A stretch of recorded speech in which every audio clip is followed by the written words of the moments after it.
नागपुरातील जरीपटका परिसरात चोरट्यांनी एका मोबाईल दुकानावर धाड टाकत लाखोच्या मोबाईल फोनवर हात साफ केला आहे।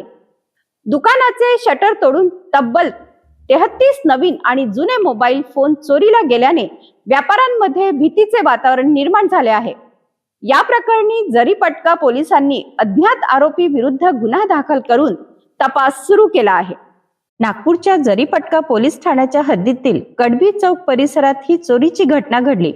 फिर्यादी यश सिद्धार्थ गजबिये यांचे जुने आणि नवीन मोबाईल विक्रीचे दुकान बंद असताना अज्ञात चोरट्यांनी दुकानाचे शटर तोडून आत प्रवेश केला। दुकानातील विविध कंपन्यांचे एकूण 33 नवीन आणि जुने मोबाईल फोन चोरट्यांनी लंपास केले। ही घटना 25 जूनच्या रात्रीपासून 26 जूनच्या सकाळी दरम्यान घडल्याचे पोलिसांनी सांगितले आहे।